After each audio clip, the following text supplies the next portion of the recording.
apa yang harus dikerjakan dan doa sehingga proses hijrahnya tercapai. Baik, saya mau mengundang Ustaz ke tempat pengajian saya untuk menambah ilmu tentang Islam. Saya sunah-sunah. Terima kasih. Jazakallah khair. Semoga Allah muliakan Anda. Kalau ingin berhijrah, maka dimulai dengan 3 cara yang paling utama. Yang pertama, berdoa supaya Allah menguatkan niat hijrahnya. Karena untuk hijrah itu tidak mudah. Untuk berubah itu tidak mudah. Ya, para akhwat, saudari-saudari saya yang semoga dicintai oleh Allah, kan? Terus yang belum berhijab, ingin berjilbab, itu tidak mudah. Ya, yang paling tidak mudah itu melawan gejolak hati. Ya, awas jangan ikuti perkataan orang. Kalau orang itu nggak akan pernah selesai komentarnya. Anda nggak berhijab, dengan Anda berhijab pun dikomentarin juga. Ya, nggak berjilbab dikomentari. Ya, Anda belum berjilbab dikomentari nih. Wih, bagus rambutnya nih. Kalau berjilbab lebih bagus lagi. Begitu berjilbab, orang lain komentar lagi. Soleha sekarang. Masya Allah. Nggak akan selesai komentar manusia itu. Jadi tempatkan satu aktivitas sesuai dengan ranah hukum yang benar. Ketentuannya apa? Kalau udah gitu istiqomah, selesai. Jelas ya? Dan pikirkan akibatnya, tadabbur namanya. Aduh, saya malu nanti kalau nggak berjilbab sekarang saat hidup. Karena saat wafat, di antara kain kafan untuk perempuan itu ada jilbabnya. Itu beda kain kafan perempuan dengan laki-laki. Ya, kalau perempuan wafat, itu ada bagian helai kain kafan itu untuk kerudungan, jilbab. Makanya jangan mau, ya saudari-saudari saya dimanapun berada, jangan mau dijilbabin saat meninggal. Maksud kalimat saya itu maksudnya begini, jangan mau pas meninggal baru dijilbabin, itu maksudnya. Itu maksudnya. Mulai saat hidup berjilbab sehingga konsisten, saat wafat pun dijilbabin.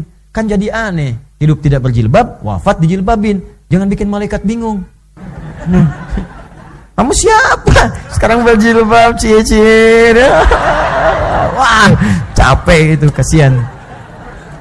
Ya, jangan bikin capek lah hidupnya. Itu pertimbangan aja. Malu sama orang, malu. Nanti kan roh itu akan merasakan. Apa enggak malu datang orang terus menjilbabi Anda saat meninggal, sedangkan rohnya kan merasa. Roh itu kan ada, dicabut kan melihat keadaannya. Siapa yang datang, siapa yang melayat, kuburan, siapa yang ucapkan salam dijawab dari situ. Apa enggak malu ketika enggak berjilbab tiba-tiba dipakein? Nangis Anda nanti dan sudah tidak ada waktu untuk kembali. Anda bermohon pada Allah, ya Allah, fa'asaddaqa wa aku minas sholihin. Allah satu detik aja, ya Allah, satu detik untuk berjilbab. Enggak bisa. Enggak bisa.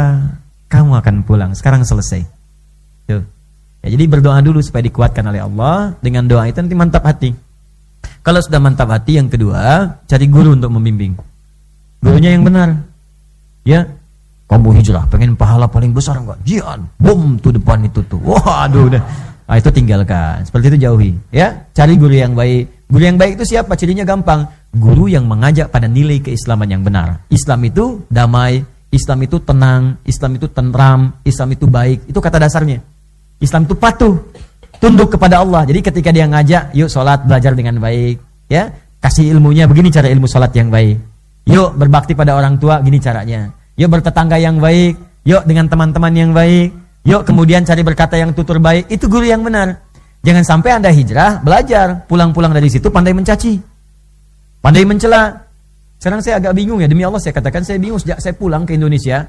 Itu saya mencari celahnya di mana ini. Kok bisa orang belajar ngaji, pulang-pulang sama istri suami ribut.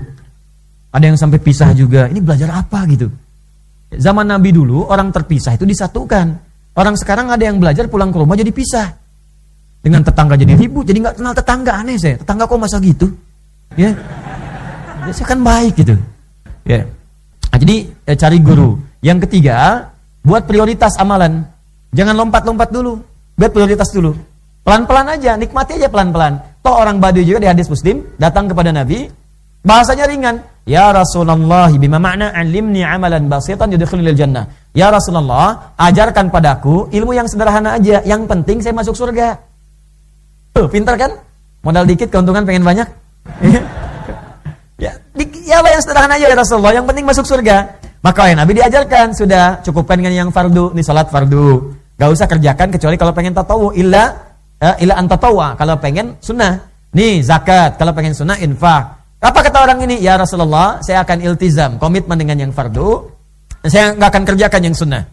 Kata Nabi, bahkan dia katakan saya akan jaga diri saya, maksudnya nggak bermaksiat. Jadi jaga maksiat, dia pergi konsisten dengan yang wajib aja, yang sunnah nggak pernah dia kerjakan. Terus fantolak kalau dia pergi, kata Nabi, aflaha in sadaqah.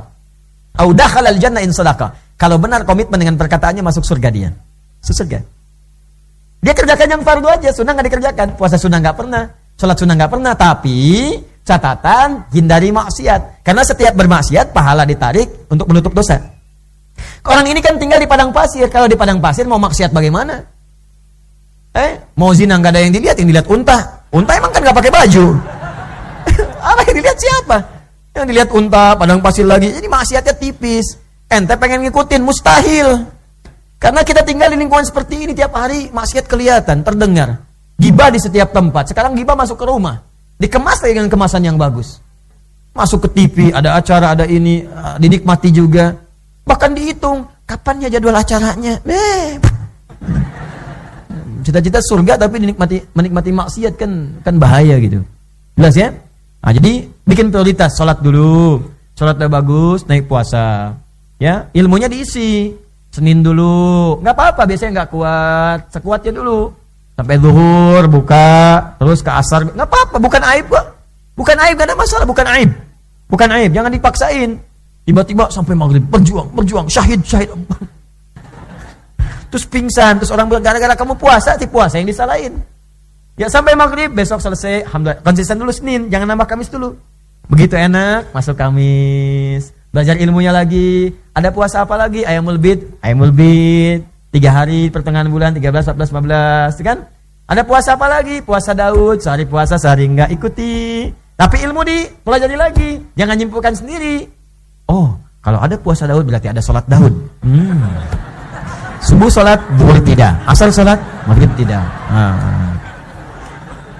Jelas ya? Bikin prioritas. Punya catatan. Nah kalau sudah begitu, hijrahnya enak. Dan yang terakhir, bergaul bersama orang-orang soleh. Itu dia cukup dengan amin, gaul, lihat ya. Maka di dalam rumah hijrah bareng-bareng, suami jadi soleh, istri jadi soleha, maka anak otomatis akan soleh semua. Tetangga cari teman yang soleh. Antum kalau cari ilmu, cari sekolah-sekolah yang baik, kampus yang baik, pilih teman-teman yang baik. Di kantor pilih teman-teman baik, supaya mengajak pada yang baik. Jadi kalau sudah gotong royong ibadahnya ringan nanti. Begitu misalnya, maaf ya, Allahu Akbar, teman yang ngajak, ayo ke masjid. Tuh. Tapi kalau nggak dapat yang begitu nanti susah. Yuk, sholat yuk. Sholat nomor 2, nomor 1 ini dulu. Nah itu susah nanti, capek. Carilah rezeki itu teratur. Dunia kita sudah jelas, surga kita yang belum jelas. Jika Anda belum mampu berlomba dengan orang soleh meningkatkan kebaikan, maka berlombalah dengan para pendosa untuk bertobat di hadapan Allah Subhanahu wa Ta'ala.